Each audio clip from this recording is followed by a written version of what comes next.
That's my ex-wife? No. Impossible. Blaine Harrington froze mid-step in Biltmore's marble glow, champagne sloshing over crystal. The woman gliding through the white-lit crowd wore a Dior Miss Dior gown, blooming in hand-embroidered cream, blush lavender, corset cinched, tulle exploding like a living garden. Nia Okonkwo, once mocked for hoodies and sneakers, now commanded every gaze. His paddle slipped from numb fingers. She hadn't seen him yet. He dropped to one knee, voice cracking. Nia! What broke them? What made him kneel? Vote 1 if you're hooked, 0 if not. Stay, the comeback will shatter you. The elevator doors slid open with a whisper, and Nia Okonkwo stepped into the penthouse's cavernous living room, sneakers squeaking against the heated Italian marble. 3 years ago, she would have kicked them off at the threshold. Respect for the floors Blaine paid a fortune to import. Tonight she left them on, laces dragging like loose threads of a life unraveling. The hoodie swallowed her frame, sleeves pushed to the elbows, revealing the faint scar on her forearm from a Dubai site accident. She still smelled of airport coffee and recycled cabin air, but the scent that hit her first was Blaine's cologne, cedar and money, lingering like a verdict. Blaine stood at the floor-to-ceiling windows, Manhattan glittering below him, the way empires glitter when they believe they own the sky. His back was a tailored wall of navy cashmere. Phone pressed to his ear.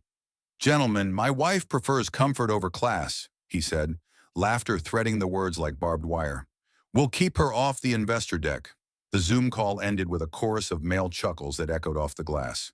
He turned, eyes flicking over her as if she were a smudge on the skyline. "Rough flight?"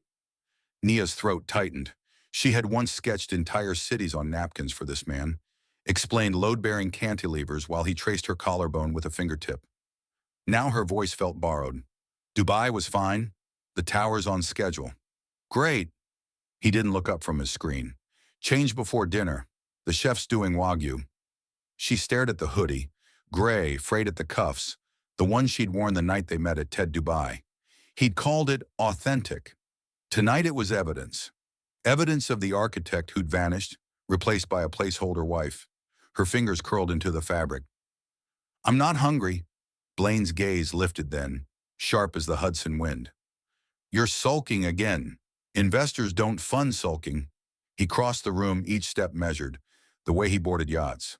"Look, Nia, the brand is everything. Harrington Shipping doesn't sail with frumpy cargo." Frumpy. The word landed like a slap. She felt it bloom across her cheekbones, hot and humiliating. 3 years of boardrooms where she'd waited in the car, red carpets where she'd watched from the live stream, anniversaries reduced to courier-delivered diamonds. Her chest caved inward, a structure failing under load. "I designed the tallest eco-skyscraper on the planet," she said, voice low. "Forbes put me on their cover. That was then." He pocketed the phone, already bored. "Now you're Mrs. Harrington. Act like it." The silence stretched, thick as the marble under her sneakers. Nia's pulse hammered in her ears, a demolition rhythm. She thought of the jerk chicken cooling in the kitchen, her grandmother's recipe, Scotch bonnets and thyme, the scent of Lagos Sundays. She'd cooked it for their 3rd anniversary, hoping the familiar spice might coax a memory from him. Instead, he'd wrinkled his nose. "Smells like the projects." Then the jet to Monaco. The Rolex left like a consolation prize. She moved past him, hoodie brushing his sleeve. The kitchen island gleamed untouched. The chicken sat congealed under cling film, a small brown corpse. Nia opened the drawer, pulled out the velvet box. The watch glinted. Platinum, diamonds, cold as his goodbye. "Upgrade your style next time." The card's ink blurred as tears threatened. She hurled the box. It struck the backsplash, cracked, diamonds scattering like shrapnel. Blaine's voice floated from the living room. "Cleanups tomorrow. Don't track mud on the rugs." Mud. She was mud now. Mud in sneakers, mud in a hoodie, mud that had once been gold. Nia gripped the counter, knuckles whitening. The city lights blurred into streaks of gold and crimson, a watercolor of everything she'd traded.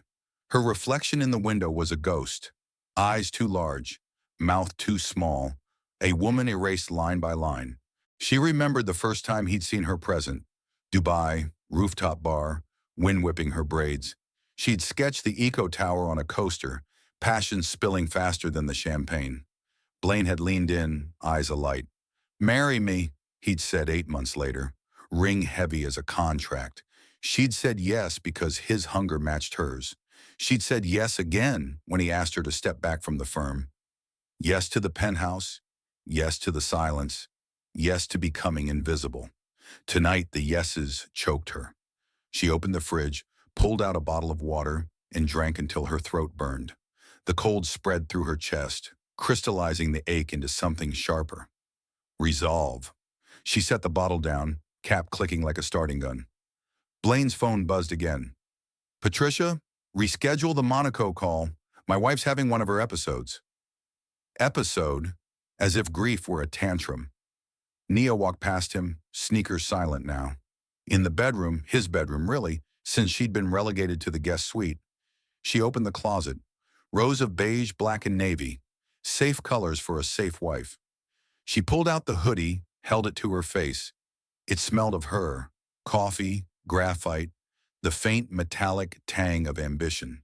She folded it neatly, placed it on the bed like a relic. Tomorrow she would wear it one last time.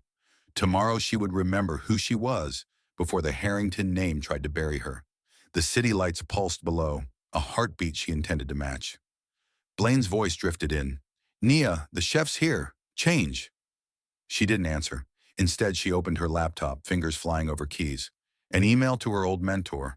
A search for the Global Design Summit Gala. A single line to Maria Grazia Chiuri. "Make me bloom." The hoodie lay on the duvet, gray against white linen. Nia stared at it until the fabric blurred. Then she closed the closet door, soft as a coffin lid.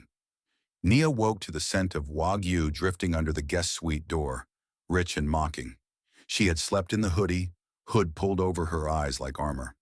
The fabric clung to her skin, damp with dreams of Dubai scaffolding and Blaine's laughter echoing off glass. She peeled it off, folded it once more, and laid it on the chaise like a casualty. The mirror showed a stranger, collarbones sharp, eyes ringed in yesterday's resolve. She showered until the water ran cold, then dressed in the plainest thing left, a black turtleneck and jeans that had once felt like rebellion. They felt like surrendering now. Blaine was already at the island, tie knotted, tablet propped beside his plate. He didn't look up. "Chef left omelets. Eat." She poured coffee, black, scalding. The first sip tasted like penance. "I'm going to the office." His fork paused. "Which office?" "The one I used to have." She set the mug down harder than necessary. Porcelain rang against marble. "I'm taking back the Harrington Tower redesign." Blaine's laugh was soft, surgical. "You walked away from that 18 months ago, remember? Too many site visits. Too much dust for Mrs. Harrington." "I remember you walking me away." She met his eyes, pale blue, glacier cold. "I remember signing the relinquishment because you said the brand couldn't afford distractions." He wiped his mouth, napkin crisp. "And now? Now the distraction is over." She pulled the printed email from her pocket, confirmation from the summit organizers, her name in bold as keynote. She slid it across the island. It stopped against his plate like a gauntlet. Blaine scanned it, thumb whitening on the paper. "Biltmore Estate, black tie. You're presenting my tower?" "Our tower," she corrected. "The one I conceived while you were in Monaco." Silence stretched, thick as the butter pooling on his omelet. Finally, he folded the page, creases precise. "Wear the navy sheath. Hair in a bun. Smile. Don't speak unless—" "I'll wear what I want." The words left her mouth before fear could catch them. They tasted like freedom. Blaine stood, chair scraping. He towered, but for the first time, she didn't shrink. "You want to play architect again? Fine. But remember who funds the fantasy." He tapped the Rolex on his wrist, the one she hadn't smashed. "Upgrade your style, Nia, or stay home." He left without another word, the elevator swallowing him in a hiss of steel. The penthouse exhaled. Nia stared at the email, pulse drumming in her wrists. She opened her laptop, fingers trembling over the keyboard. A message to Maria Grazia Chiuri sat in drafts, unsent since last night. She hit send. 3 hours later, a courier arrived. The box was matte black, ribbon blood red. Inside, tissue rustling like secrets. Nia lifted the gown, and the room tilted. Strapless silk, corset boning hidden beneath a riot of hand-embroidered blossoms. Cream, blush, lavender, pale gold. Each petal stitched by atelier ghosts who understood resurrection. Tulle and organza cascaded in layers, weightless yet architectural, a new-look silhouette built to withstand earthquakes. A single card. Bloom, Nia. MGC. She carried it to the full-length mirror, held it against her body. The flowers seemed to breathe. For the first time in years, her reflection looked dangerous. The rest of the day blurred. She packed a single suitcase, jeans, sketch pads, the hoodie folded like a flag of surrender. She refused to wave again. She left Blaine's beige wardrobe untouched, doors ajar like open graves. In the kitchen, she wrapped the jerk chicken in foil, wrote a note on the Rolex box, returned to sender. Then she called the car service herself. No driver, no chaperone. The Maybach idled at the curb. She slid into the back, gown boxed beside her like contraband. As the city receded, she opened her tablet. Slides for the keynote glowed. Green roofs, carbon-neutral facades. The tower she'd birthed in sweat and starlight. Blaine had stripped her name from the credits. Tonight she would solder it back with fire. Her phone buzzed. Blaine. Where are you? She typed. On my way to build something you can't buy. Delete. Send nothing. The drive to Asheville took 7 hours.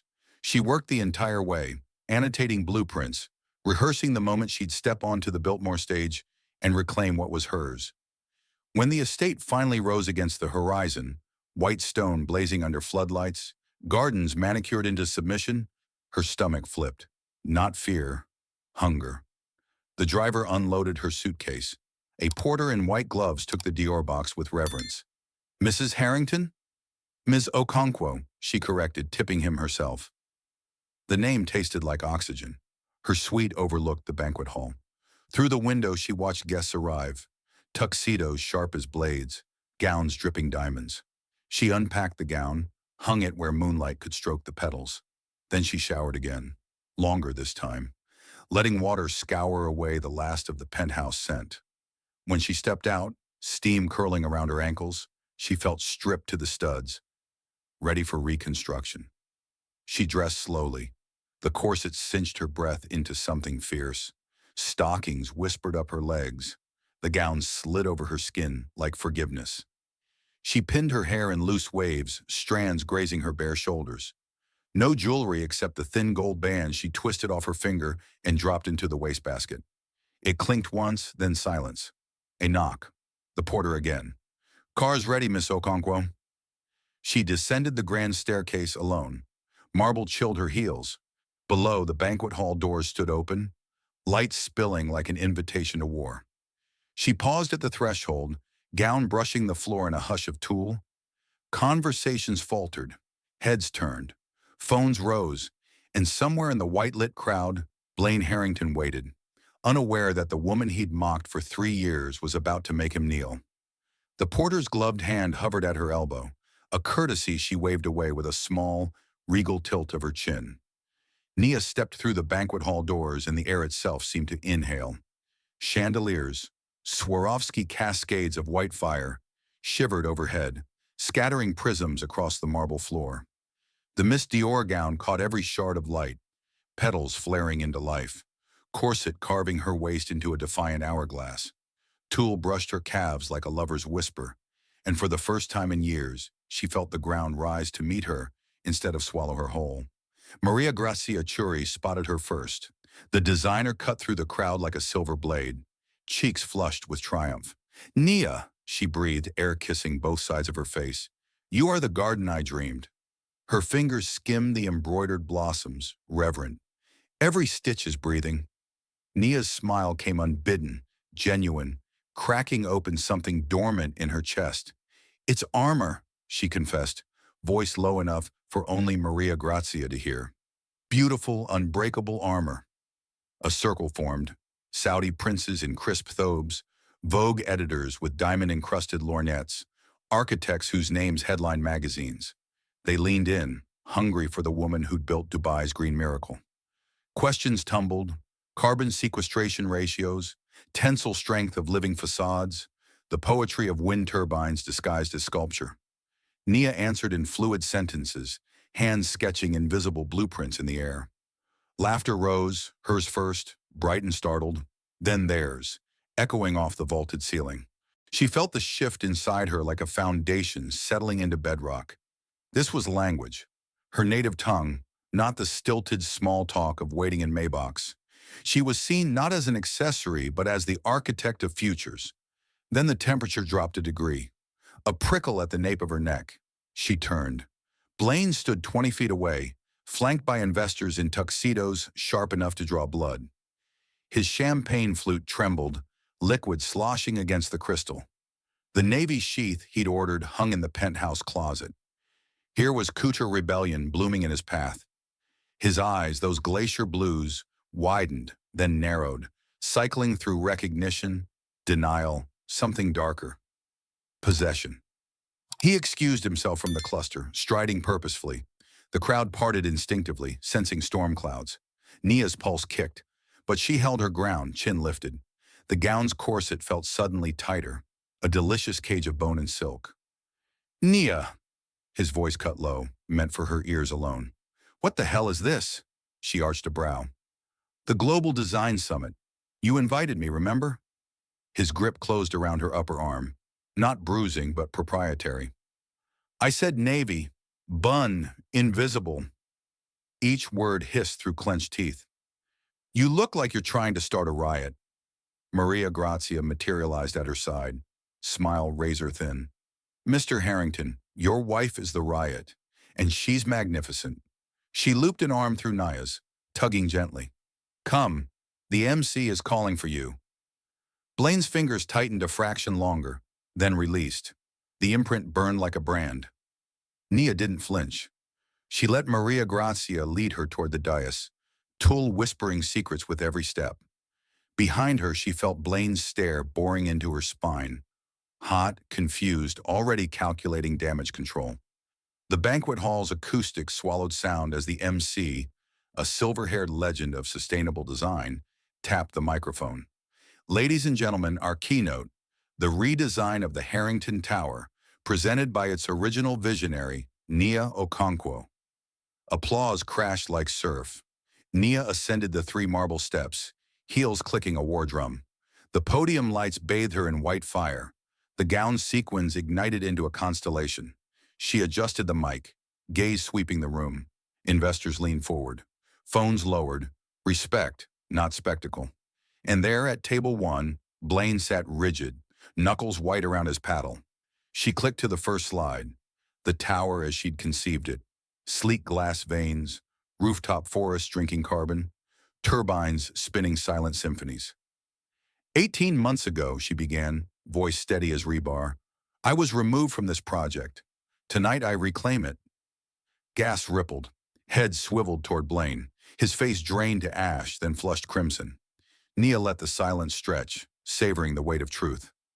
"The Harrington Tower was never about ego," she continued. "It was about legacy. A building that breathes, that gives back more than it takes. And legacies aren't inherited. They're earned." She walked them through every innovation, living walls that purified air, rainwater harvested into sculptural cascades, floors that generated power from footsteps. The room hung on her words. When she reached the final slide, a night render of the tower aglow against the skyline, spontaneous applause erupted. Standing ovation. She stood in it, gown shimmering, feeling the corset expand with each breath. Invincible. Maria Grazia met her at the bottom of the steps, eyes shining. "You just rewrote the skyline, darling." She steered Nia into the VIP circle, princes offering partnerships, editors begging exclusives. Blaine tried to insert himself twice, once with a forced laugh, once with a hand on her lower back. Both times the group shifted, a subtle tide pulling her away. He was left on the periphery, paddle dangling like a white flag. Midnight approached. The MC returned, voice booming. "Our charity auction finale, the Miss Dior gown worn tonight by Nia Okonkwo, signed by Maria Grazia herself." The banquet hall hushed. The gown, her gown, appeared on a mannequin beneath a spotlight, petals glowing like moonlit orchids. Bidding paddles rose. 50,000, 100, 5. Numbers climbed into the stratosphere. Nia watched, heart hammering against corset bone.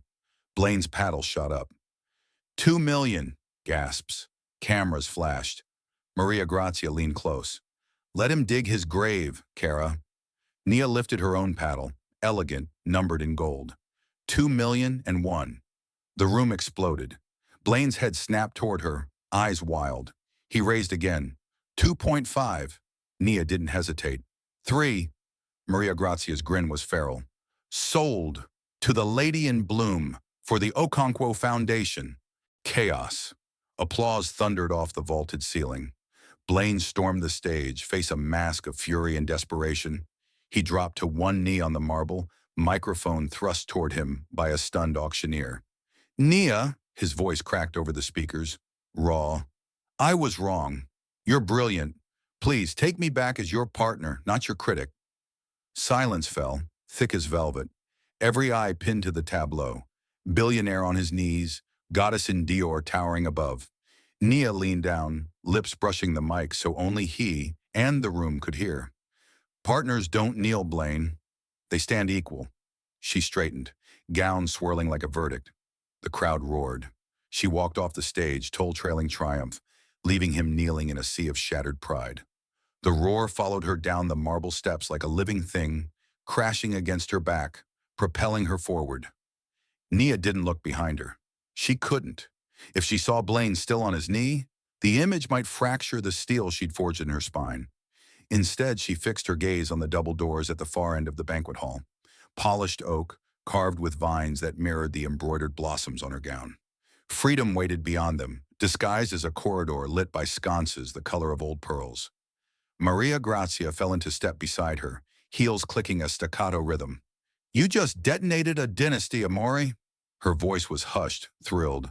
The headlines will feast for weeks. Let them, Nia murmured. The words tasted metallic, like blood after a punch. She felt the corset's grip loosen with every breath, as if the gown itself exhaled victory. A porter materialized, white-gloved, eyes wide. Ms. Okonkwo, your car. Not yet. She needed air, needed the night to swallow the echo of Blaine's cracked plea. She veered left, toward the glass doors leading to the winter garden. Maria Grazia squeezed her arm once. Permission, solidarity, then melted back into the crowd. The garden doors sighed open. Cold kissed her bare shoulders, sharp and cleansing. Moonlight silvered the gravel paths, turned the dormant rose bushes into skeletal sculptures. Nia stepped onto the terrace, tool brushing frost-tipped boxwood. The gown's petals caught the chill, sequins glittering like frostbite. She wrapped her arms around herself, not for warmth but to contain the tremor building in her ribs. Behind her, the banquet hall's noise dulled to a distant surf. She closed her eyes. In the darkness, memory surged. Blaine's hand on her arm earlier, fingers digging like ownership. The way he'd said invisible. The Rolex shattering against marble. The jerk chicken is congealing under plastic wrap. Each moment was a brick in the wall she'd just demolished. Footsteps crunched on gravel. She stiffened, expecting Blaine, expecting rage or groveling. Instead, a softer voice. Ms. Okonkwo? She turned. A young woman, early 20s, stood at the terrace edge. Black, braids coiled in a crown, clutching a tablet like a shield. Her eyes shone with something between awe and desperation. I'm sorry to intrude, the girl stammered. I'm Amina, STEM scholarship recipient. Your tower. It's why I chose architecture. She swallowed. Tonight you said legacies are earned? I needed to hear that. From someone who looks like me. Nia's throat closed. The tremor shifted, became something warmer. She reached out, touched the girl's wrist. What's your dream project? Amina's answer spilled like a blueprint unfurling. Vertical farms in Detroit, solar sails on abandoned lots, community spaces where kids could touch the sky. Nia listened, nodding, the cold forgotten. When Amina finished, breathless, Nia smiled. The first unguarded one all night. Send me your portfolio, she said. We'll build it together. Amina's eyes welled. She nodded furiously, then fled back toward the light, tablet clutched to her chest like treasure. Nia exhaled, watching the girl disappear. The garden felt larger suddenly, the night less hostile. She tilted her face to the stars, pinpricks in black velvet, and felt the corset's last restraint snap. Not from the gown, but from the woman inside it. Inside, the auction continued without her. She heard the MC's voice muffled. Next lot, private yacht cruise. Bidding paddles rose and fell. Blaine's voice didn't join them. Good. She slipped back through the glass doors. The corridor stretched, lined with portraits of Vanderbilt ancestors. White faces, stern eyes. She met each gaze as she passed, chin high. At the suite assigned to her, the porter waited with her suitcase in the matte black Dior box. Now empty, the gown's triumph left on stage. Ma'am, Mr. Harrington requested. Tell Mr. Harrington the suite is mine tonight. She tipped the porter again, entered alone. The room was all cream and gold, bed turned down like an invitation to collapse. She didn't. Instead, she opened the balcony doors. Asheville's mountains loomed, dark silhouettes against a sky bleeding indigo. She stepped outside, gown whispering over threshold. The air smelled of pine and possibility. Her phone buzzed on the dresser. She ignored it, then again, and again. She crossed the room, screen lighting her face. Blaine. We need to talk. Blaine. The press is outside. Blaine. Nia, please. She typed, tomorrow, my terms. Sent. Powered off. She unpinned her hair, waves cascading down her back. The mirror reflected a woman she almost recognized. Eyes fierce, mouth set. She unzipped the gown slowly, reverently, letting it pool at her feet like shed skin. Beneath, her body bore faint red lines from the corset, battle scars. She traced one with a fingertip, smiling. The bed swallowed her, sheets cool against heated skin. Sleep came fast, dreamless, the kind that rebuilds foundations. Morning arrived with knocks, soft, then insistent. Housekeeping. Then a familiar voice, strained. Nia, open the door. She rose, wrapped in the hotel robe, hair a wild halo. She opened the door a crack. Blaine stood there, tie askew, eyes bloodshot. Behind him, 2 security guards hovered, uncertain. Let me in, he said. No. The word was quiet steel. He glanced at the guards, lowered his voice. The headlines, billionaire begs wife. They're calling it romantic. We can spin this. Partnership. Rebrand. She studied him, the man who'd once made her heart race with a glance. Now he looked small against the corridor's grandeur. There is no we, Blaine. There's the Okonkwo Foundation. $3 million starting today. For girls like Amina. His jaw worked. You can't. I already did. She started to close the door. He wedged his foot in. The tower. Your name's back on it. I emailed the board last night. She paused. I declined. The foot withdrew. His face crumpled. Genuine shock. Maybe the first honest emotion she'd seen from him in years. Why? Because I don't need your permission to build. She shut the door, locked it, leaned against the wood until his footsteps faded.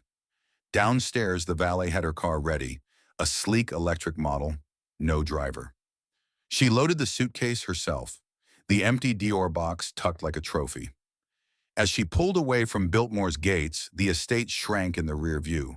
White stone, gilded history, a chapter closed. Her phone, powered back on, exploded with notifications. Offers from Foster Plus Partners. Zaha Hadid Architects. A grant proposal from the girl in the garden. Amina is already attached. Nia smiled, accelerated. The mountains gave way to the highway. She rolled the windows down, wind whipping her hair into freedom. The gown's memory clung to her skin. Petals. Power. Proof. She was no longer the woman in the hoodie waiting in the Maybach. She was the architect of her own empire. And empires, she thought, are built one unbreakable brick at a time. The highway unspooled beneath her tires like a ribbon of reclaimed time. Nia kept the windows down, wind roaring through the cabin, tearing away the last wisps of Biltmore's perfumed air. She didn't play music. She needed the silence between gusts to think, to blueprint the life rising from the rubble of the old one. Her phone sat in the cup holder, screen dark for now. She'd answer the world on her schedule. Asheville's rolling hills flattened into interstate, then into the familiar sprawl of Charlotte's skyline. She'd booked a short-term loft there, industrial brick, exposed beams, no beige in sight. The realtor had called it raw potential. Perfect. She arrived at dusk, the city's lights flickering on like synapses firing. The loft smelled of fresh paint and possibility. She hauled the suitcase inside, set the empty Dior box on the kitchen island like a cornerstone. Then she opened her laptop. Emails cascaded. Foster Plus Partners. We'd be honored to discuss your vision for sustainable urban towers. Amina.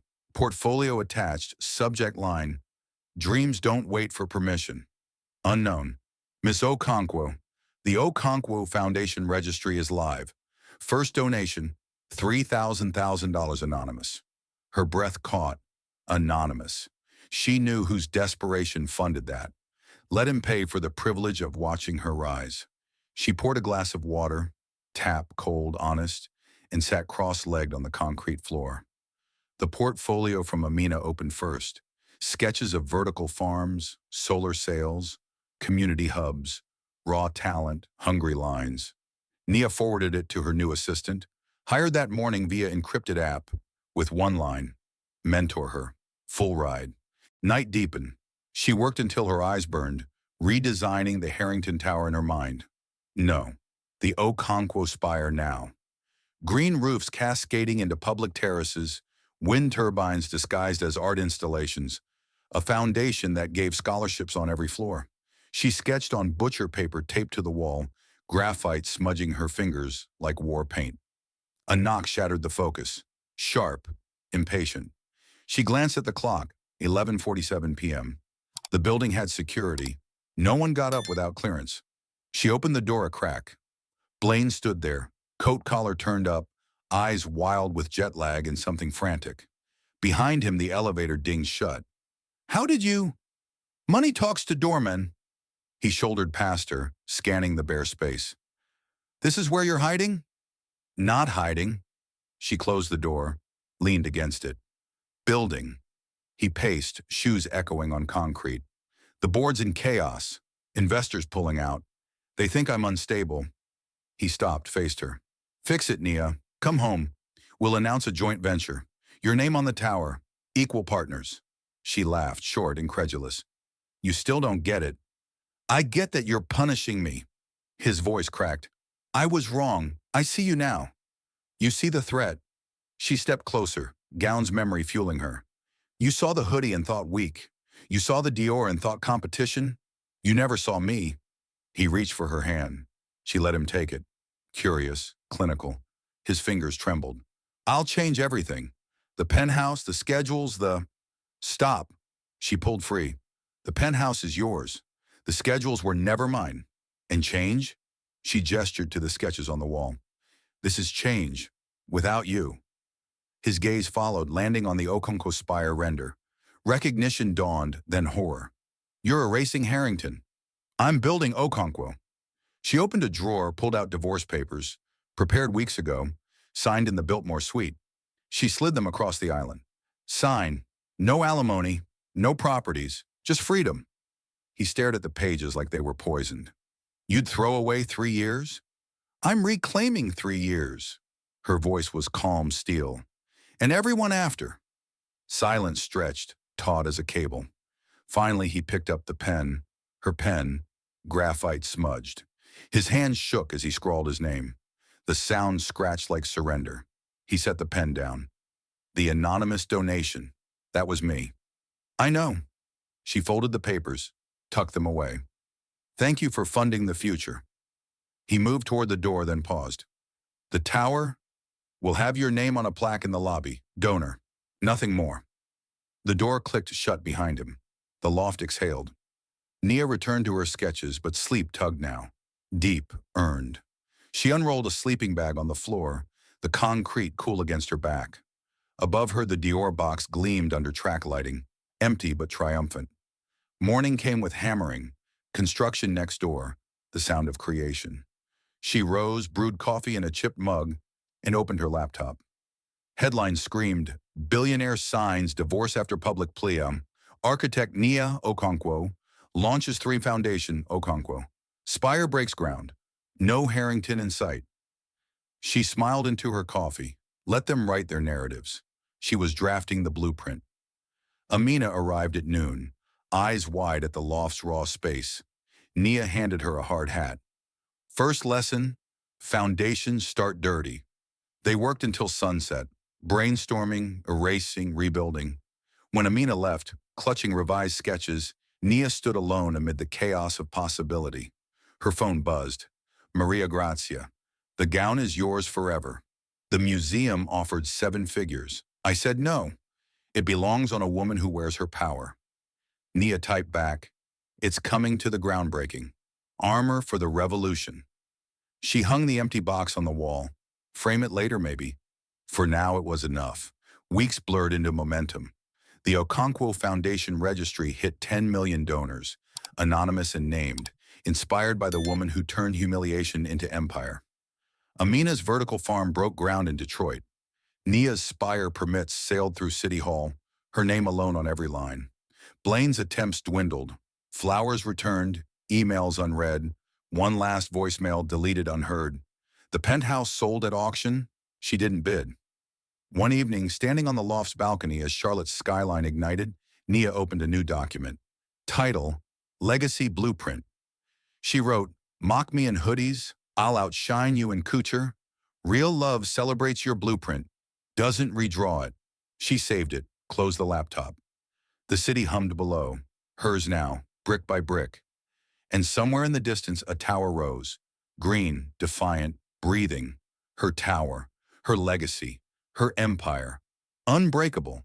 The groundbreaking ceremony dawned crisp and golden, Charlotte's skyline etched against a sky scrubbed clean. Nia stood at the edge of the pit, hard hat tilted back, wind teasing the loose waves of her hair.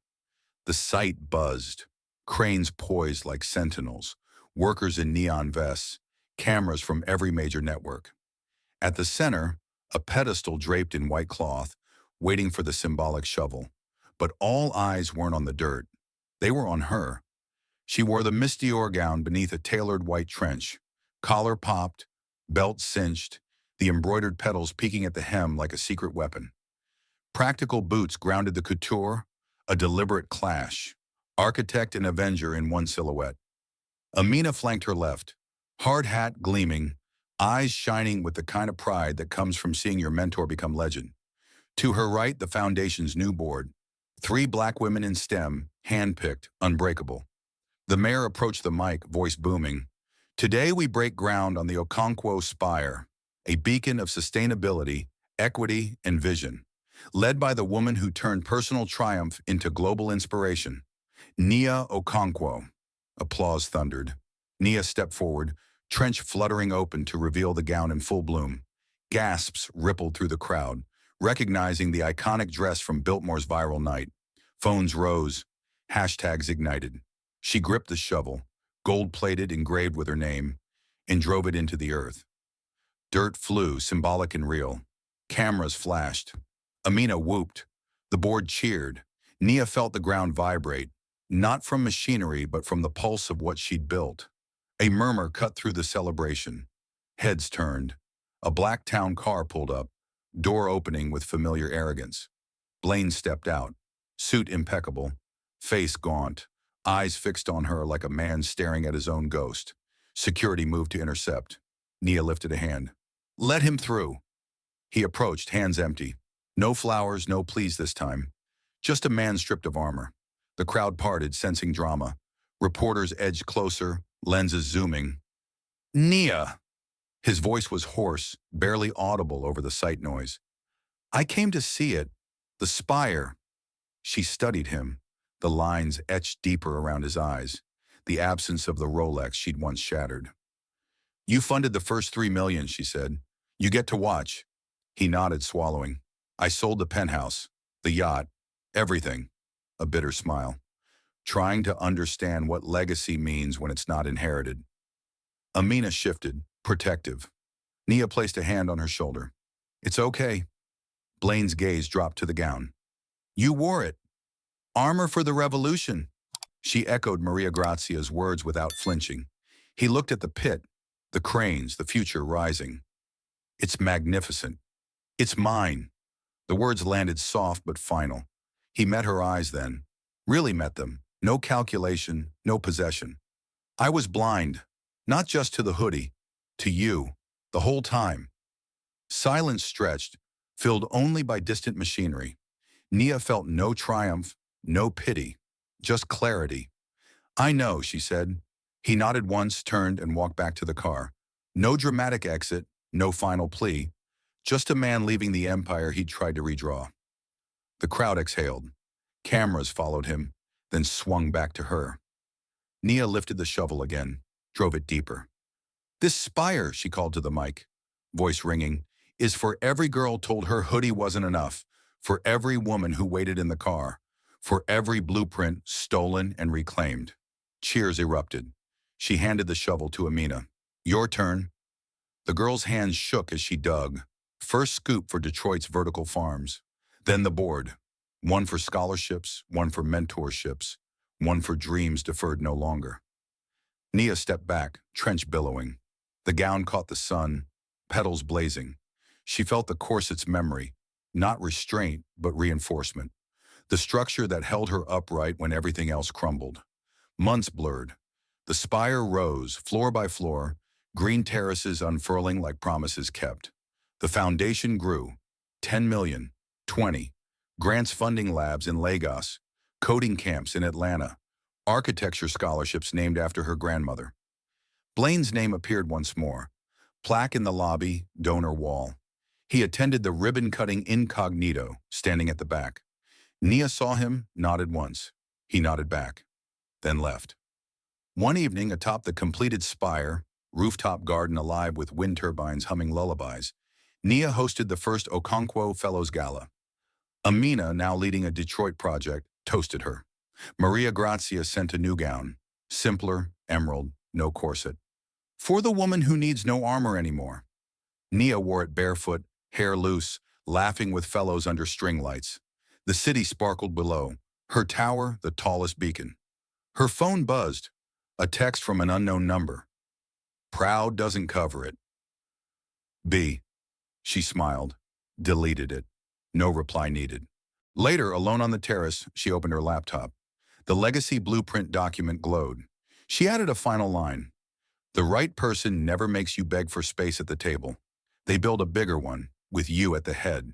She saved it, closed the lid. The wind carried the scent of living walls. Jasmine, mint, possibility. Below, Charlotte pulsed. Above, stars wheeled. Nia Okonkwo stood between them. Hoodie long retired, couture just fabric now. She was the blueprint. The spire's rooftop garden hummed under the gala lights. String bulbs weaving golden threads through jasmine vines and mint leaves that released their sharp, clean scent with every breeze. Nia moved among the Okonkwo fellows like a current through water. Effortless, essential. The emerald gown Maria Grazia had sent skimmed her calves. No corset tonight, just silk that moved when she did. A second skin earned through battles she no longer needed to fight. Amina, now 23, lead architect on Detroit's first vertical farm, clinked glasses with her, eyes bright with the kind of joy that comes from seeing dreams take root in concrete. To the woman who taught me foundations start dirty, Amina toasted, voice carrying over the laughter. The fellows raised their glasses, 30 black women in STEM, scholarships funded, futures forged. Nia felt the moment settle in her bones. This was the legacy Blaine had never understood. Not marble penthouses or Monaco jets, but lives lifted, blueprints shared. She excused herself, slipped to the terrace edge where the city sprawled below, like a circuit board of possibility. The Okonkwo spire pierced the skyline, green terraces cascading light, turbines whispering power to the grid. Her phone vibrated against her thigh. Unknown number. She almost ignored it, then opened the message. Proud doesn't cover it. B. The wind caught her hair, waves loose and wild. She stared at the screen, thumb hovering. Delete. No reply. The city didn't need his echo anymore. Behind her, the gala flowed. Stories swapped, partnerships born, the kind of magic that happens when women build tables instead of begging for seats. She turned back, rejoined the circle. A young fellow from Lagos showed her holographic models on her tablet, solar-powered community hubs that adapted to climate shifts. Nia leaned in, sketching improvements with her finger, the old passion flaring bright. Hours later, when the last guest departed and the cleaning crew began their quiet work, Nia stayed. She kicked off her heels, walked barefoot across the living grass roof. The turbine's hum became a lullaby. She opened her laptop on a stone bench, the legacy blueprint document waiting like an old friend. She typed, "The right person never makes you beg for space at the table. They build a bigger one, with you at the head." But tonight, the words felt incomplete. She added more, fingers flying. "I learned love isn't ownership. It's oxygen. It's the wind that lifts your wings, not the cage that clips them. It's seeing someone in their hoodie and knowing they're already extraordinary." She saved it, then opened a new file. Okonkwo Global Initiative. Phase 2, expanding to Asia, South America, places where girls still waited in cars while men built worlds. She mapped timelines, budgets, partnerships. The foundation had hit 50 million. Anonymous donations still trickled in, guilt money from men who'd learned too late. Her assistant's email pinged. "Blaine Harrington requests meeting. Says it's about the donor plaque." She smiled, typed back, "Tell him the plaque is bronze. It doesn't need polishing." The city lights flickered below, a million stories in motion. She thought of the jerk chicken, the shattered Rolex, the navy sheath still hanging in a closet she'd never returned to. Thought of Blaine's neon Biltmore marble, his voice cracking over speakers. Thought of the girl in the winter garden, Amina's first shovel of dirt. She closed the laptop. The garden felt alive around her. Plants drinking moonlight, turbines generating clean power for the building below. She lay back on the grass, gown pooling like liquid emerald, staring at stars that had watched her fall and rise. Tomorrow she'd fly to Detroit for Amina's farm opening. Next week, Lagos for the scholarship summit. The month after, she'd break ground on Phase 2 in São Paulo. The spire was just the beginning, a seed tower in a forest she intended to grow. Her phone buzzed again. This time, Maria Grazia. "The Miss Dior is in the Smithsonian now." Caption, "Worn by the woman who made billionaires kneel. Come see it when you're in D.C." Nia laughed softly, the sound carrying across the rooftop. She typed, "I'll bring the hoodie, for contrast." She stood, brushed grass from her gown, and walked the perimeter path. The city pulsed with her heartbeat now, hers to shape, hers to serve. No more waiting in Maybachs, no more beige closets, no more invisible wives. She was the architect, the empire, the legacy. And empires, she knew, were built by women who refused to shrink. The turbines sang her to sleep that night, not in the garden, but in the spire's penthouse. Her penthouse now, glass walls framing the skyline she'd redrawn. She dreamed of towers that touched clouds, of girls in hoodies sketching futures on napkins, of a world where no one knelt unless they chose to pray. Morning came with coffee and blueprints. She met Amina at the helipad. Yes, the foundation had one now for the flight to Detroit. As the chopper lifted, Charlotte shrank below, the Okonkwo spire standing proud among giants. Amina handed her a hard hat. "Ready to plant some roofs?" Nia grinned. "Born ready." They rose above the clouds toward the next foundation, the next legacy, the next unbreakable brick. And somewhere far below, in a city that no longer owned her, Blaine Harrington watched the news. Okonkwo Empire. Expands, no room for yesterday's names. He closed the screen. For the first time, he understood. Some women don't just rise, they rebuild the sky. The chopper's blades sliced the air with relentless precision as Nia and Amina lifted off from Charlotte, the Okonkwo spire receding like a verdant sentinel below. Nia gripped the hard hat in her lap, the wind from the open door whipping her loose waves into a banner of freedom. Amina's sketches fluttered on the seat between them. Blueprints for Detroit's vertical farm, towers of hydroponic greens climbing toward artificial suns, a rebellion against barren urban soil. This is just phase one, Amina said, her voice cutting through the roar, eyes alight with the fire Nia had kindled. Your vision, our vision, it's making roots in concrete. Nia nodded, the emerald gown from the gala a distant memory now, traded for faded jeans, steel-toed boots, and a vest embroidered with the foundation's logo. Practical armor for the front lines of creation. Roots that will feed cities, she replied, her words steady against the vibration. The landscape blurred beneath, fields giving way to the Rust Belt scars of America's heartland. She felt the pull of momentum, the empire expanding not through inheritance, but through sweat-soaked shovels and unyielding will. Blaine's ghost flickered at the edges of her thoughts, his neon Biltmore marble, a faded photograph, but she banished it with a deep breath. This flight was hers alone. Detroit's skyline emerged, jagged and resilient. The Detroit River, a silver vein, pulsing life. The chopper touched down on a helipad amid the construction frenzy, excavators bellowing like awakened beasts, workers in neon vests staking out grids under a sky heavy with promise. Amina led the charge, her steps sure as she introduced Nia to the team. Engineers fresh from Lagos fellowships, agronomists mentored in Atlanta labs, all products of the Foundation's grants. Faces lit with recognition, hands extended in solidarity. Ms. Okonkwo once said, a young woman with calloused palms, your spire inspired this. Food where there was none. They gathered for the ceremonial dig, shovels gleaming under floodlights. Nia drove the first blade into the earth, soil yielding with a satisfying crunch. Dirt flecking her boots like badges.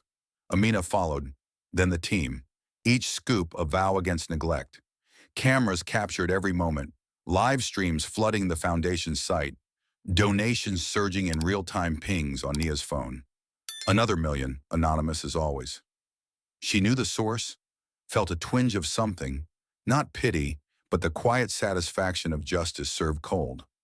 As the sun dipped, casting long shadows over the pit, Nia wiped sweat from her brow and pulled Amina aside. This farm isn't just crop, she said, voice low amid the machinery's growl. It's proof. Hoodies to harvest, mockery to abundance. Amina nodded, eyes misting. You showed me how to stand when they wanted me small. Weeks compressed into a whirlwind. Lagos welcomed her under baobab canopies heavy with crimson fruit. The scholarship summit, a sea of uniformed girls, their gazes hungry for blueprints beyond borders. Nia took the stage in simple linen, hair unbound, speaking truths forged in penthouse silences. They called my style frumpy, my dreams distractions, she confessed, voice resonating off ancient walls. But hoodies hide revolutions. Wear yours like armor.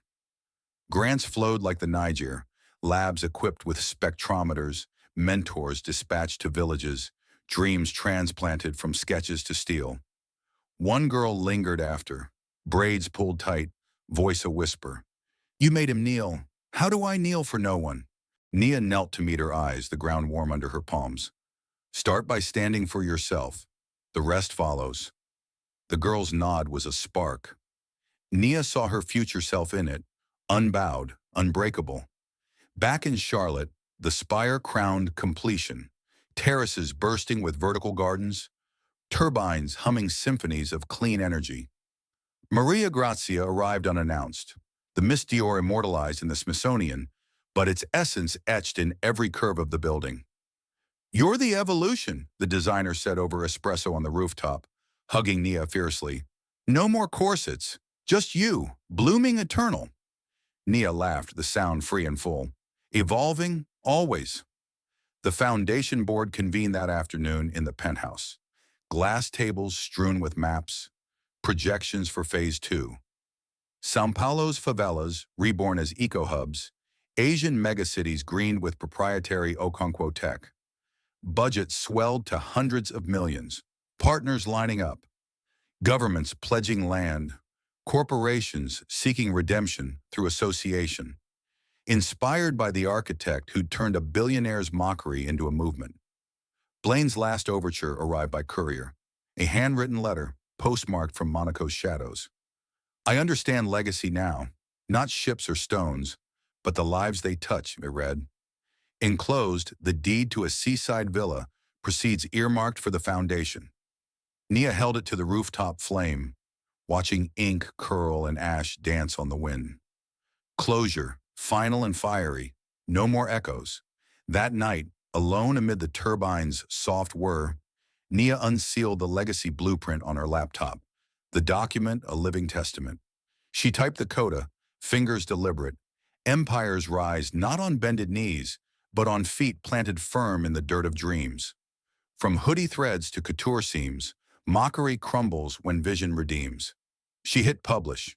The manifesto rippled outward, viral in minutes, women worldwide echoing with their tales. Shamed styles reclaimed, stolen spotlights seized. Threads of solidarity wove a global tapestry. Amina's call pierced the quiet. Detroit's harvesting, first crop, named Okonkwo greens, for all of us. Nia gazed at the stars, city lights a constellation at her feet. Name it for the roots, every woman who dug first. The Okonkwo empire spanned oceans now, towers piercing smog, farms feeding forgotten corners, labs birthing innovations. No closets of conformity, no cars of waiting, just architects of tomorrow, blueprints in hand, horizons theirs to claim. She whispered to the night, "Mock me once. I'll rebuild the world twice over." And the world, listening at last, began to shift. In the spire's heart, the plaque gleamed. Donors listed, Blaine's name small amid giants. But Nia didn't glance down. She looked up to the turbines spinning endless power. That's the end of Nia's rise, from hoodie to empire. What hit you hardest? The kneel, the gown, or the blueprint reborn? Drop your comeback story in the comments. Smash like if you're building your own throne. Thank you for walking this journey with me. Subscribe. Next glow up drops soon. See you there.